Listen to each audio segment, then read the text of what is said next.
town ain't.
Can you make a bunch of like confetti circles explode out of my mouse? I've updated the sketch.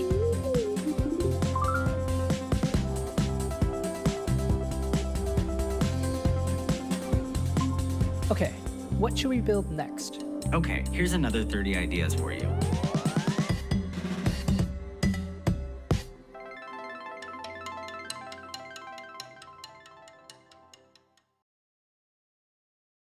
I'm here with the latest research prototype of Project Astra, and we're going to see how it can help me fix my bike. Hey, go online and look for a user's manual for a Huffy mountain bike. I have found a user manual for you. What would you like to know about it? Okay, cool. Now scroll until you find the section about the brakes. Sure thing. Looking for that page now. I think I stripped this screw. Can you go on YouTube and find a video for how to fix that? Of course. I'm opening YouTube now. This looks like a good video. Place a rubber band over the head of the screw. Oh, nice. Press down Thanks. firmly. Can you go through my emails with the bike shop and find which size hex nut I need? Sure. According to the email from Bicycle Habitat, you need a 3/8 inch hex nut for your sprocket. I've highlighted the correct bin for you. It seems like I need a spare tension screw. Can you call the nearest bike shop and see what they have in stock? Yep. Calling them now. I'll get back to you with what they have in stock. I think my brake pads are wearing down. Can you check the manual again and see if it talks about them anywhere? According to the manual, if you look on page 24, Do you want to get lunch? Yeah, give me 5 minutes. Can you finish what you were saying? as I was saying, if you look on page 24, section 2, you'll see how to replace the brake pads. Hey, any updates on that call? Yep, I just got off of the bike shop. They confirmed they have your tension screw in stock. Would you like me to place a pickup order? Could you show me some examples of dog baskets I can put on my bike? Sure, I can help you with that. Just give me a moment. Here are some options. I think Zuka would look really great in these.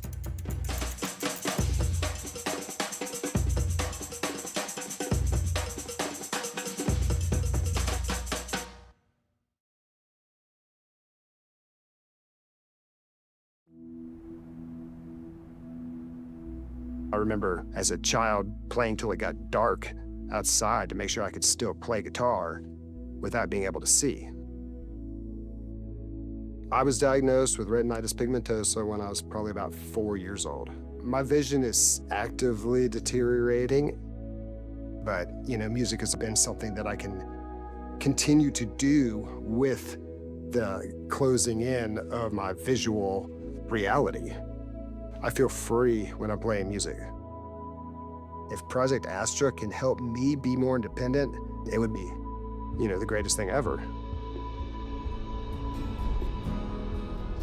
touring, for example. I love it because I get to go out and go to places I've never been before and meet new people, but it definitely is becoming more difficult.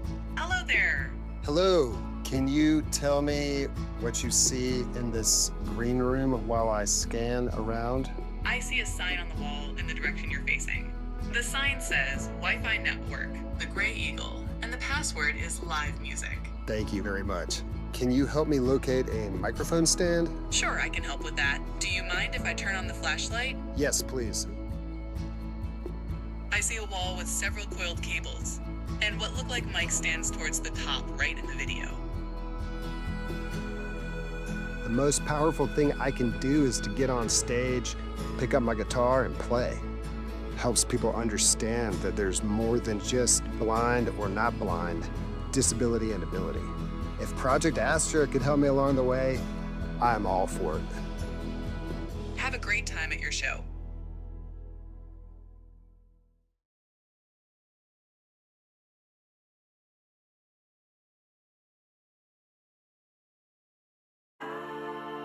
Now here we go. I can't help it if I'm popping, see them watch like it's outrageous how this flavor got him shook like. Hold up.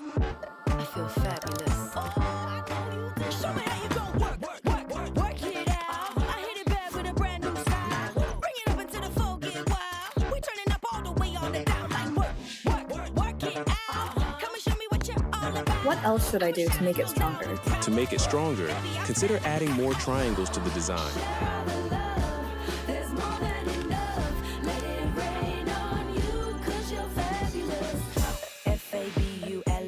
Fabulous every day like if you want it, come get it, no disrespecting.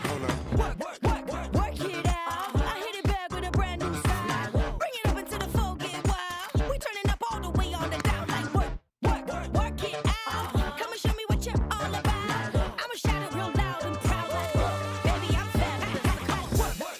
Work it out. I hit it back with a brand new style. Bring it up until the folk get wild. We turning up all the way on the down like work it out. Come and show me what you're all about. Fabulous every day like if you want it, come get it, no disrespecting.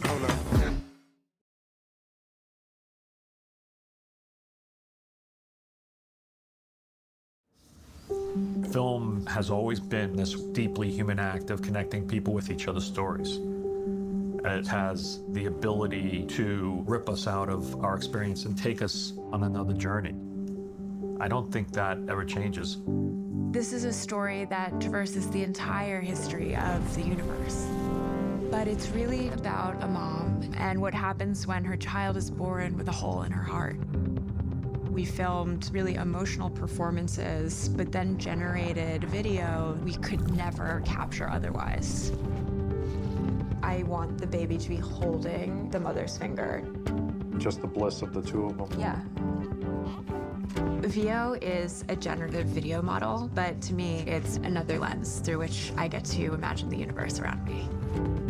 It's been incredibly interesting to see the strengths of these models, the limits of the models, and try to shape them to make storytelling tools. To be honest, I never thought about telling the story of the day I was born, but here we are.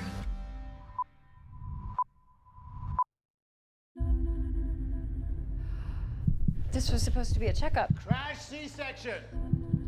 Baby's in distress. We need help here. We need to go. Is my baby gonna be okay? We can do everything we can. Am I gonna be okay? For every creature that came before you, from every star that died so that you could begin.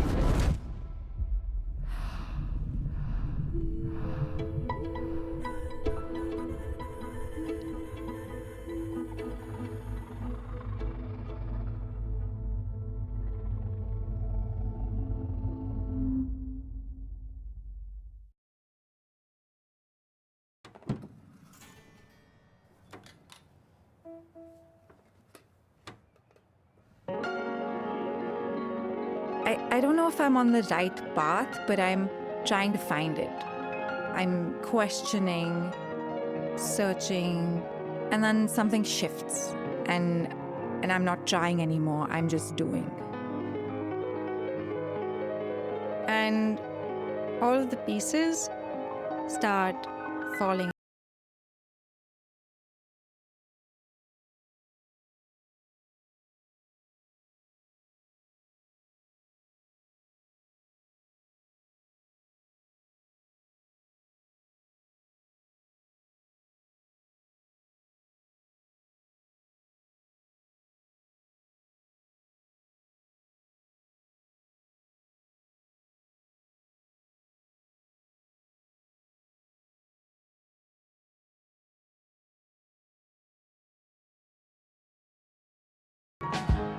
So the work isn't built brick by brick by brick.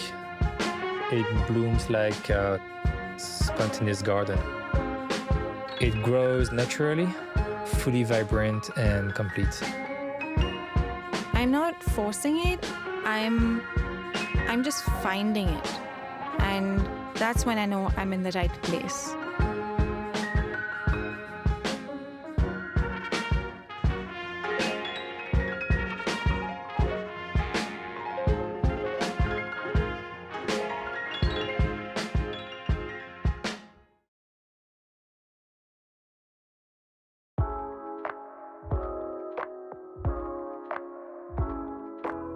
Hi, I'm Noah from the Flow team. I'm going to give you a quick walkthrough of what Flow is and how it works. Flow is a generative video tool co-created with filmmakers to help them create better clips and scenes using AI. The entire tool is a combination of Google DeepMind's most advanced models, Veo, Imagine, and Gemini. So let's jump right in. This is the project view where all of your projects live. It's really easy to scroll and look through everything you're working on. When you click into a project or start a new one, all of your generations for this project will appear as you make them. Let's focus here on the prompt box. By default, it is set to text to video. You can type something in and you'll get a video back. You'll see there's a drop-down menu where you can switch between different modes. Let's explore frames to video. In each mode, you'll see these little chips that give you specific options for that mode. You have the option to use a first frame, a last frame, or both. This chip opens your ingredients drawer, which is a collection of previously used frames that you can select to reuse. You can also either upload or generate an image to use as a frame. Another chip here is where you'll find camera controls. You can select the camera icon and add a camera move into your generation without having to describe it in the prompt. You also get a little preview of what that camera move is. Now, let's take a look at ingredients to video mode. This is similar to frames to video, but instead of using the image as your first or last frame, you can select a few ingredients to combine in one scene and add a prompt of how you want them to interact in the clip. As you continue to use the same ingredients, you'll see how easy it is to achieve character, location, and object consistency across shots. Now that we have a clip that we like, let's bring it over to Scene Builder and make a little sequence. You can hover over the clip to see the button that says Add to Scene, and that automatically moves you into the Scene Builder. Here we are in the Scene Builder, where you can put multiple clips together to create a scene. Let's take a look at some of the ways you can do that. This feature is called Jump To. It uses the power of Gemini to understand how your previous clip ended to seamlessly generate the next one in the sequence, guided by your prompt. You can use these handles here to trim the clips in your scene. Use this plus button and select Extend, and add a prompt to extend the clip that you are working with to make longer scenes. There's another plus button here above the playhead, which allows you to save a frame for later in case you want to generate more clips starting or ending with that frame. Once you have all of your clips generated, you can also rearrange them in the sequence with this button. Then you click here and download your scene. So that is your quick introduction to getting started with Flow. We're incredibly excited to see what you create.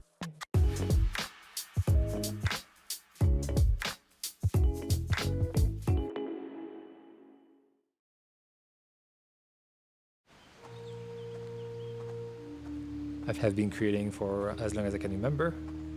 I tend to go towards stories which might be a bit more dark sometimes. Mainly it's because I have the feeling that there's a lot more to say. I grew up watching the Michael Bays and the Ridley Scotts, and I always wanted to do big set pieces.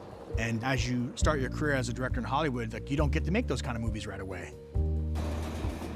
My style is real futuristic and hyper-modern. The reason why I love AI filmmaking so much is that it can bring all kinds of my weird ideas to life instantly.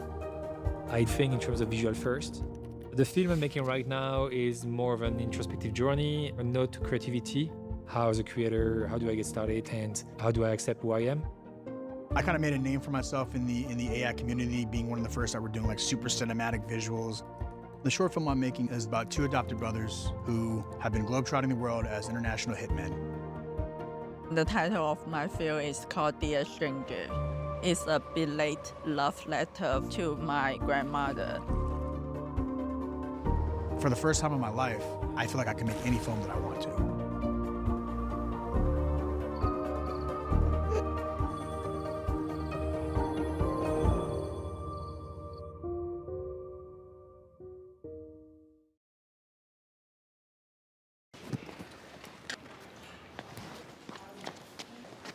We're gonna play a little game today. Okay. What if something impossible could become possible? Oh, I can make it up completely. What if? Oh, man. What if I could live in my own fairy tale world?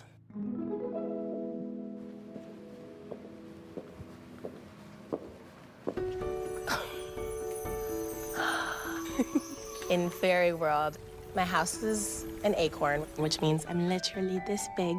Everything inside my house would be pink.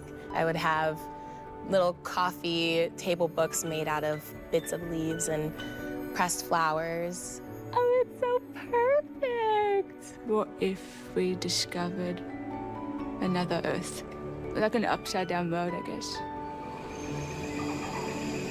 It'd be cool if, like, the nature from the ocean was in the sky as well.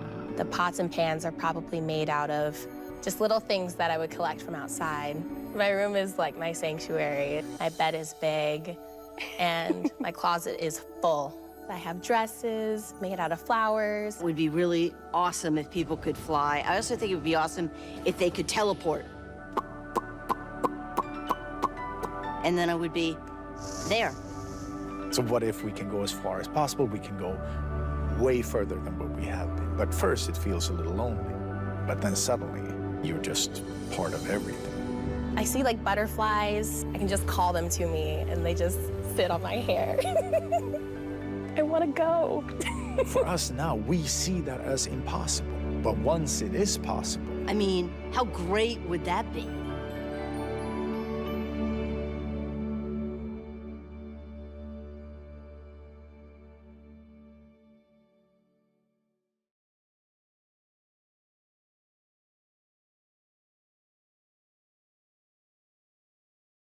Three cameras, common sticks. I want you to finish this sentence for me. Okay. What if? Oh. What if I had magical powers? What if I could live in my own fairy tale world?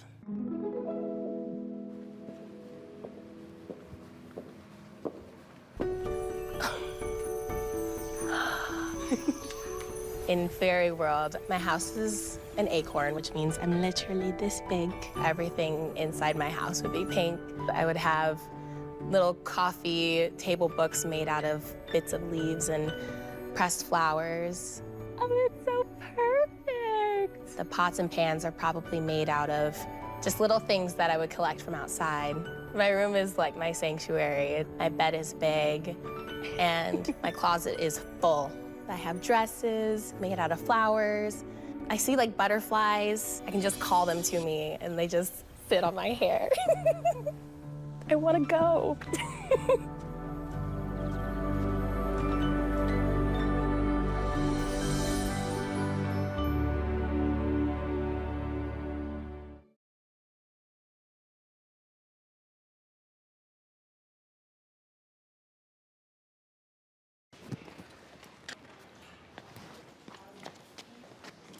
Do you know what to expect right now? What to expect? Yeah. No, I have no idea what to expect. I want you to finish this sentence for me. What if? What if? What if What if we discovered another Earth? Like an upside-down world, I guess. Maybe Machu Picchu?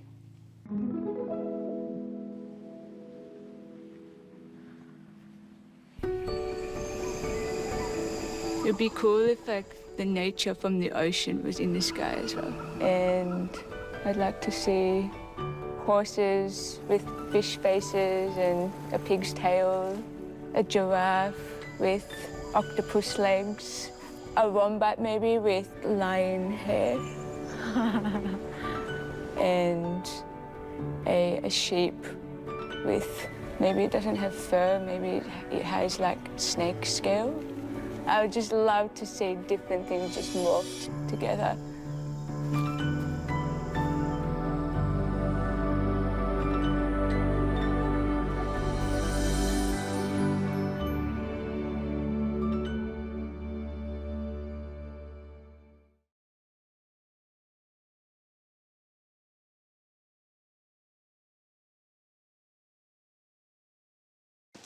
Where's my first movie? Comes sticks. Finish the sentence for me. What if? It's a good question. I mean, what if we could figure out a way to travel with the speed of light, for example? So what if we can go as far as possible? We can go way further than what we have been.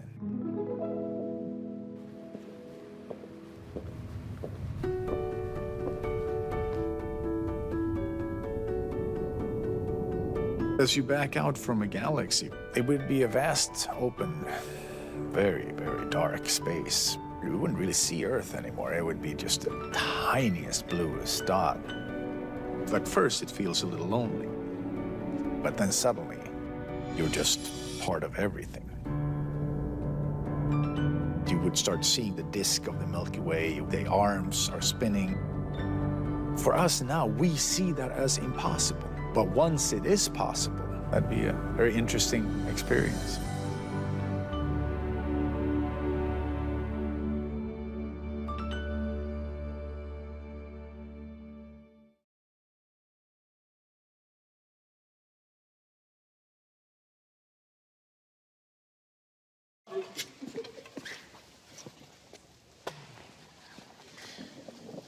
We're gonna play a little game today. Okay.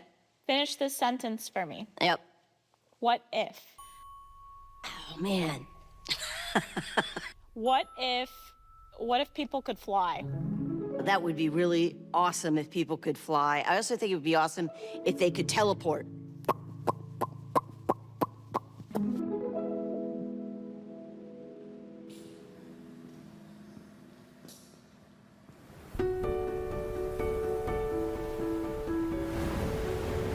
There would be a teleporter.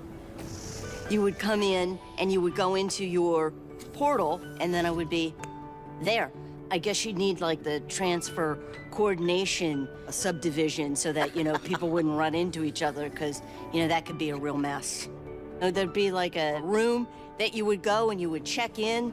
I guess you would take a number and you would get notified when your number was up. Somebody would be at the controls and you give them your address and you would go into your portal, and then I'm at the produce section and I do my shopping and I go to the teleporter and then I'm back home again. If you could teleport to any other place or time. I would love to talk to Cleopatra.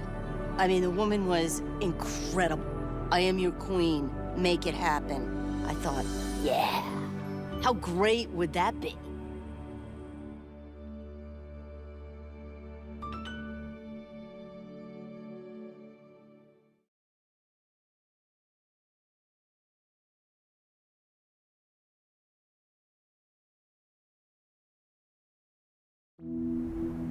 Forested mountains stand shrouded in a soft blue haze. In an old photo, a child sits with an electric keyboard. Then as a teen, they play a red electric guitar. I remember as a child playing till it got dark outside to make sure I could still play guitar without being able to see. I was diagnosed with retinitis pigmentosa when I was probably about 4 years old. A cursor highlights text. Retinitis pigmentosa, vision loss. Now as an adult, the musician wears glasses and looks through the childhood photos. The photos blur at the edges. My vision is actively deteriorating, but, you know, music has been something that I can continue to do with the closing in of my visual reality. Text appears, Dorsey P., musician. Stage lights ringing Dorsey blur and then dissolve. Dorsey's fingers dance across a guitar's fretboard in purple lighting. I feel free when I'm playing music. If Project Astra can help me be more independent, it would be, the greatest thing ever. A van drives along a highway, then under a sign for the Blue Ridge Parkway. Touring, for example, I love it because I get to go out and go to places I've never been before and meet new people, but it definitely is becoming more difficult. Dorsey follows someone into a venue called Grey Eagle. In a green room, Dorsey holds up a phone open to Project Astra. The phone's camera takes in the space. Hello there. Hello. Can you tell me what you see in this green room while I scan around? I see a sign on the wall in the direction you're facing. The sign says Wi-Fi network, the Grey Eagle, and the password is live music. Thank you very much. Dorsey lowers the phone from the sign on a set of double doors. Text, research prototype, sequences shortened. Can you help me locate a microphone stand? Sure, I can help with that. Do you mind if I turn on the flashlight? Yes, please. Dorsey aims the phone at a wall of equipment. In the red-lit space, the phone's flashlight turns on. It illuminates the pegboard wall.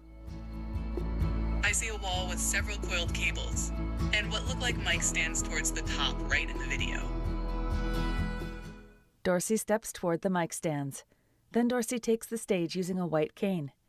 An assistant trades an electric guitar for the cane. The most powerful thing I can do is to get on stage, pick up my guitar, and play. Helps people understand that there's more than just blind or not blind, disability and ability. If Project Astra could help me along the way, I'm all for it. Dorsey nods in the interview. Have a great time at your show. Purple and yellow lights shine on Dorsey playing guitar. The Google logo appears, a G in red, yellow, green, and blue.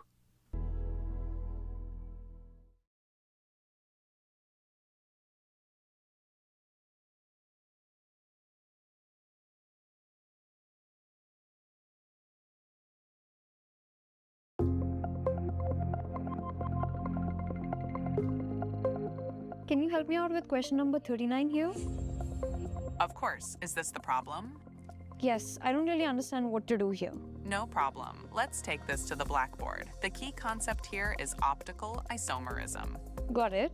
But how can I tell if an isomer is optically active?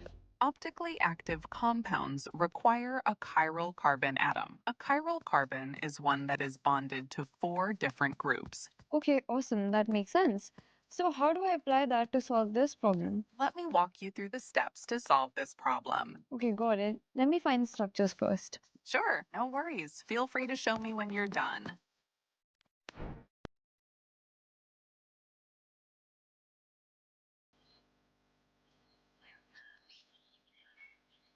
I found 4 carbon chain structures. Is that correct? Close, but not quite. There are 4 structures, but you've made a small mistake in the 3rd structure. Can you check your work again? I can't actually find a mistake. Can you show it to me? For sure. You added an extra hydrogen bond to the 2nd carbon atom. I'm circling it now. Oh, okay. Good catch. That's actually really helpful. Thank you. So I think this is where the chiral center is. Can you confirm? Yes, here is the chiral center. Well done. Remember the optically active isomer problem we were working on? Can you show me what the 2 chiral molecules actually look like? Sure. Have a look at the molecular structure. I've created the molecular structures of the 2 optically active isomers, also known as enantiomers of 2-bromobutane.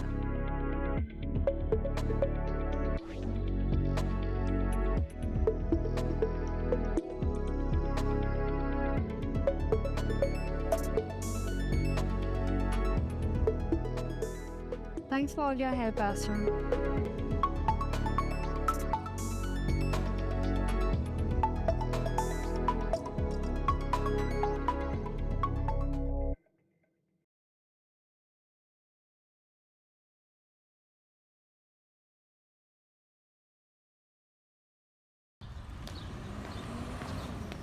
That's a pretty nice convertible. I think you might have mistaken the garbage truck for a convertible. Is there anything else I can help you with? What's this skinny building doing in my neighborhood? It's a street light, not a building. Why are these palm trees so short? I'm worried about them. They're not short. They're actually pretty tall. Sick convertible. Garbage truck again. Anything else? Why do people keep delivering packages to my lawn? It's not a package, it's a utility box. Why is this person following me wherever I walk? No one's following you. That's just your shadow.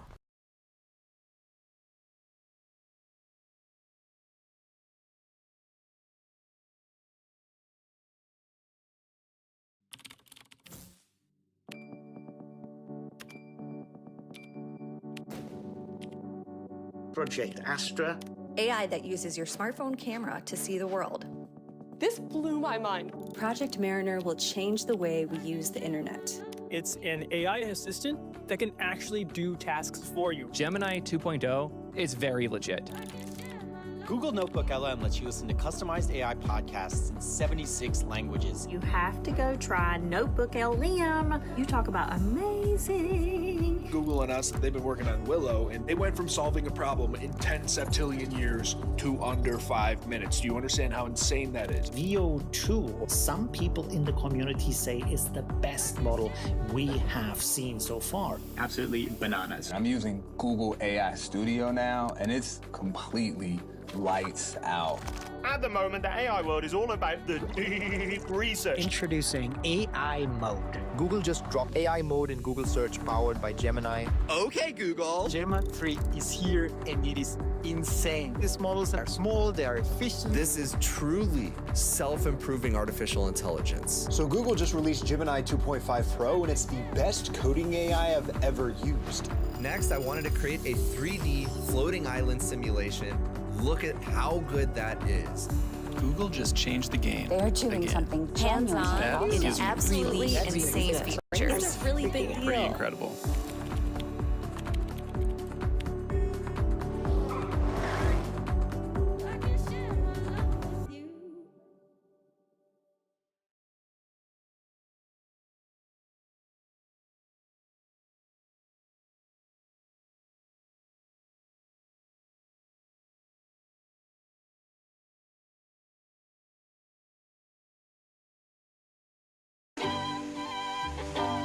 In the mid-50s, toy trains weren't something you got into because you wanted to change the world.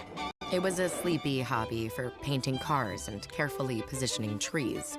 Until someone came along and saw model trains for what they really are, a network. A group of bored computer science students started a tech model railroad club and changed everything.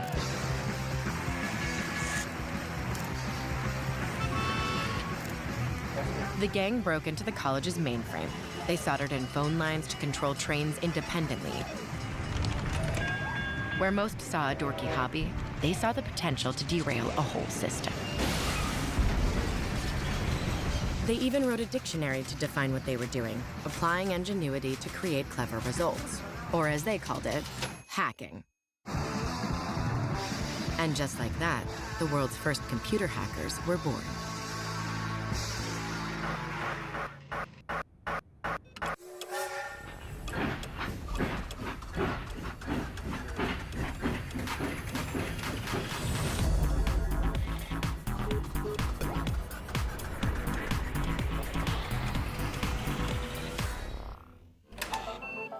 The years passed, and hackers found their home on the personal computer.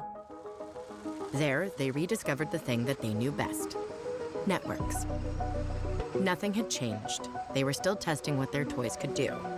Only now, networks had become central to our lives. Banking, transport, agriculture, governments. Suddenly, hackers had the power to derail much more than toy trains. Some used that power for their own gains. Heavily funded nation-states waged war, criminal gangs stole millions. And then, they came for people. The data of billions of users who rely on the internet to live their daily lives. And who could stop them? The only ones who understood the internet like the attackers, the hackers. Those who were breaking the system in order to make it safer, the ones who saw the system for what it was. a network worth protecting.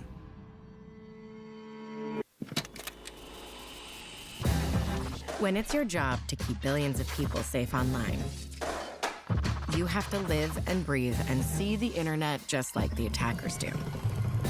Because the only way to stop a hacker is to think like one.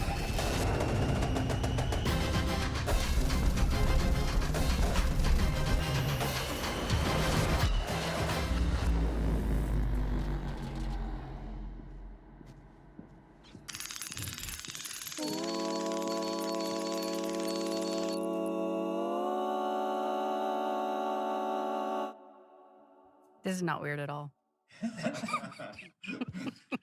Just another day at the office.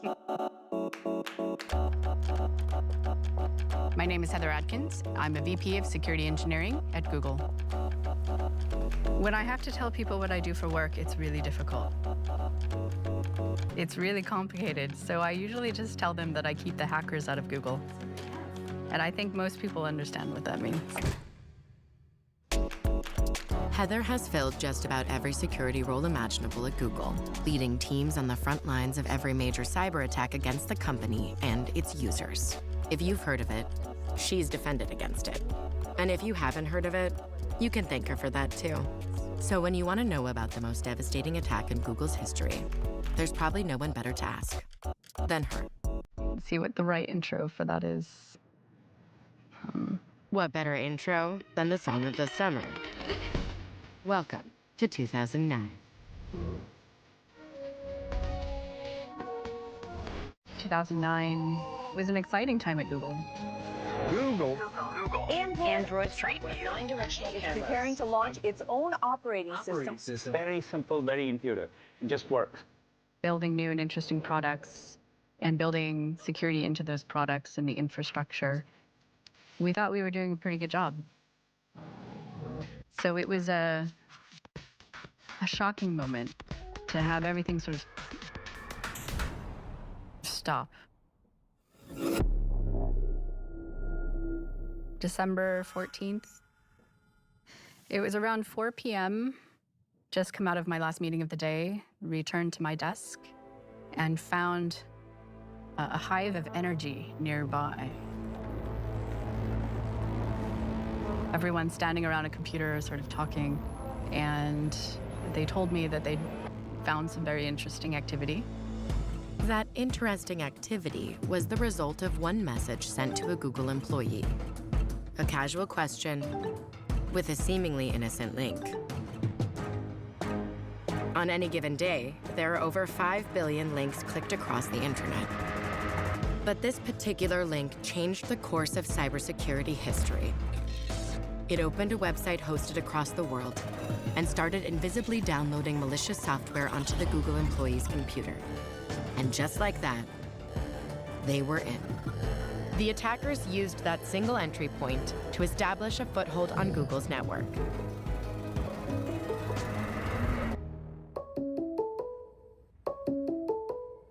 I was contacted by an incident responder, and they said, we think we have something on one of your Windows machines. So the pull for me into security was one that was kind of cataclysmic, I would say, right? But it really struck me as something that I wanted to be part of. At the time, security was nowhere near Tim Wynn's job title. He was responsible for maintaining all the Windows systems running at Google, which explains why he got a call about one of his machines acting strangely. Honestly, I was pretty naive. I mean, I thought, okay, one machine was compromised.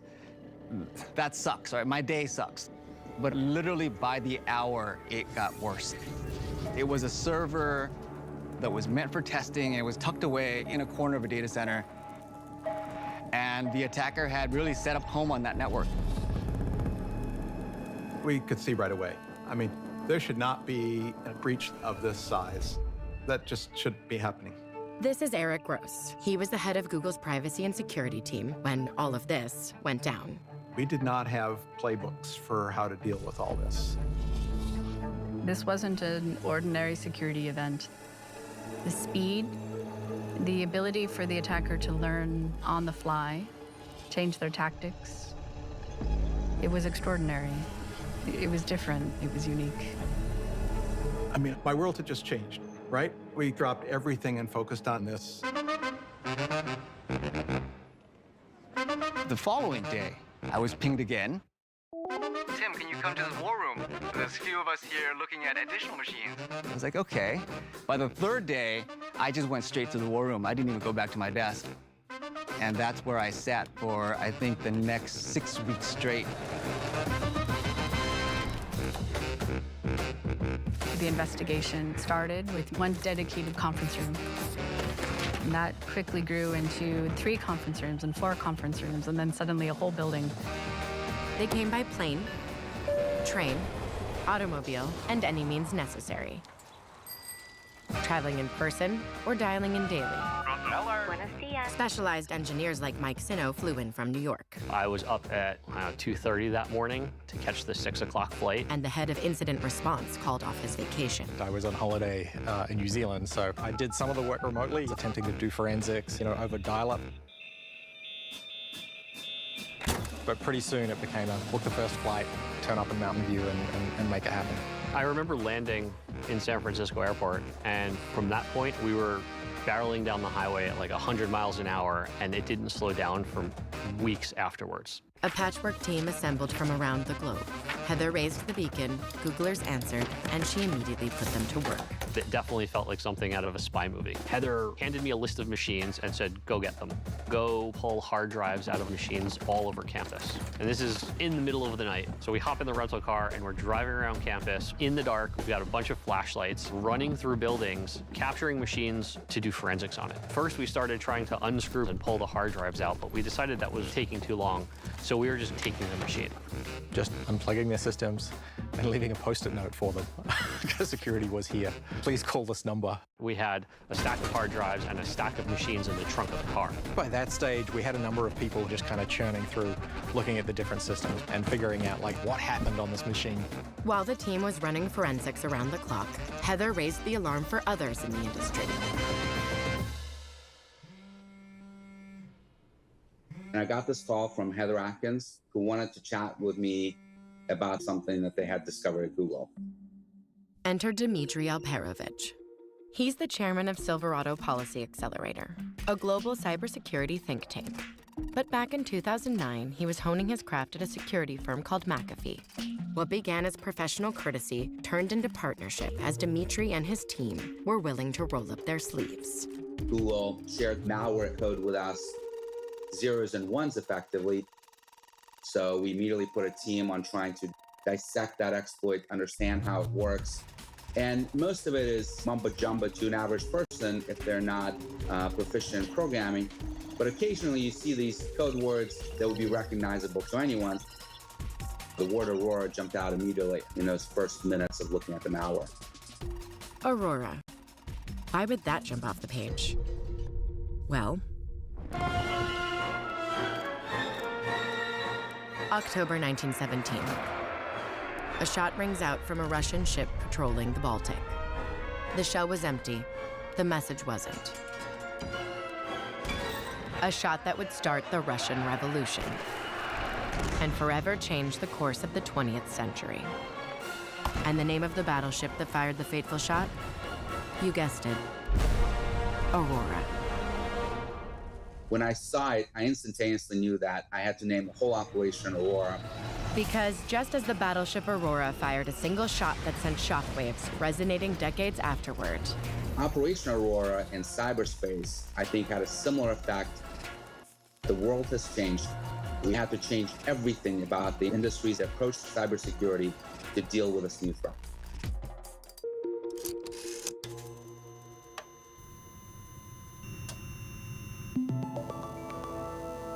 When you get attacked, it's a bit like playing a game of chess.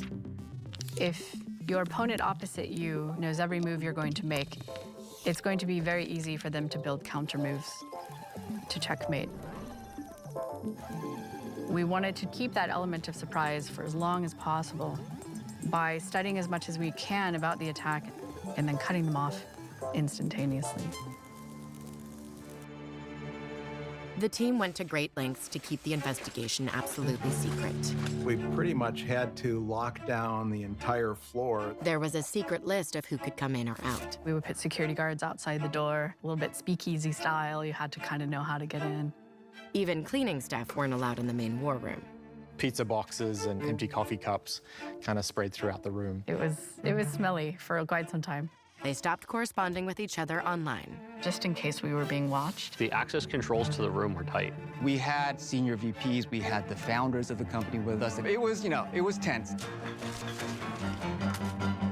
As you're building this picture of how the attacker is working, it's a rush of adrenaline because you can start to plot points of how to eradicate them from the network. The team narrowed in, set traps, and positioned themselves to move on the attacker. There was only one problem: holiday break. We always wonder if the attackers pick the holidays on purpose. They know most people aren't paying attention during the holidays. It wasn't our first Christmas where, something interesting had come up. Just before springing on the attacker, the team pivoted. We suddenly decided we wanted to be very radical in our approach. So what was that radical approach? We knew we had to get everyone off the network now. We had to make the biggest change we ever made to our infrastructure, and we had to do it in less than an hour. And who would be responsible for pulling the trigger? I drew the short straw, so part of my role was really to cut off everybody from the network. That's right, everybody. Google engineers, security researchers, even Heather. Yeah. Were to be cut off from the network and their passwords reset. I did not make any friends at the company over Christmas. This was the only option, to make absolutely sure that any hooks the attacker had at Google were completely eradicated. And with that, the team hit go, systematically purging the attacker from all systems all at once. The attacker was banished from the network. But one question still remained. Who was behind this attack? On January 12th of 2010, Google announced it had witnessed a sophisticated and targeted attack. It was shocking. Google was one of the first companies ever that voluntarily disclosed that they've been hacked. And in the investigation of that event, we found that at least 20 other companies were compromised as well. We were able to lend some experience that we'd gathered. Not only did they come out and publicly reveal that they'd been hacked, but for the first time, they were able to attribute an attack.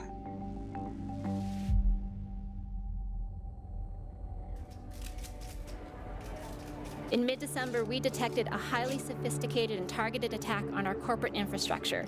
Originating from China, we discovered in our investigation that the accounts of dozens of Gmail users around the world who advocate for human rights in China appear to have been accessed by third parties. The president is obviously aware of it. As with all intrusions, we employ an all-of-government approach with the appropriate agency in the lead. In this case, the FBI is coordinating the response.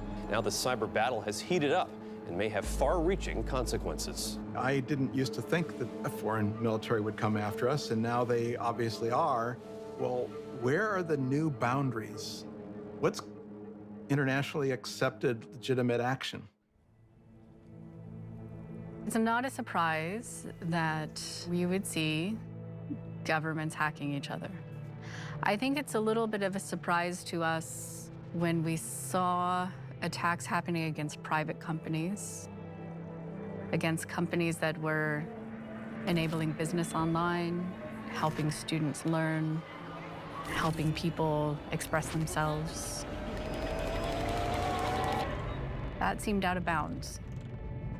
We view it as our job to stand between these very capable government attackers and individuals who can't possibly be expected to defend against that. We chose to stand in between. We stopped them, but I'm not convinced that they would never try again.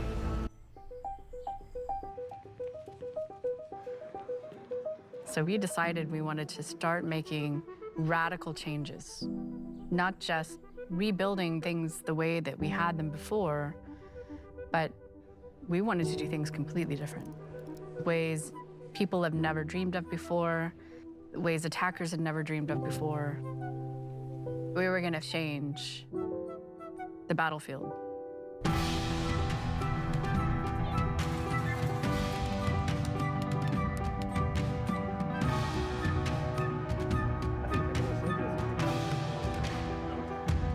I'm realistic that there will be threat actors who want to do the same thing.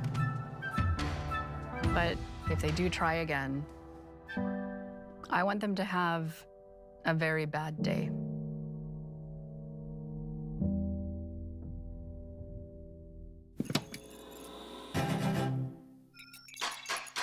The primary job of threat analysis is to understand the attacker so we can counter them and we can protect our users from them. We're dark wizard catchers. Government-backed threats. Ransomware. Phishing messages. It's essentially a field of landmines. Hostile actors are trying to interfere with elections. It's not enough to draw a fence around the people that you see on the front page of the newspaper. You have to secure everyone. There are bad actors online who would not like to see democracy succeed.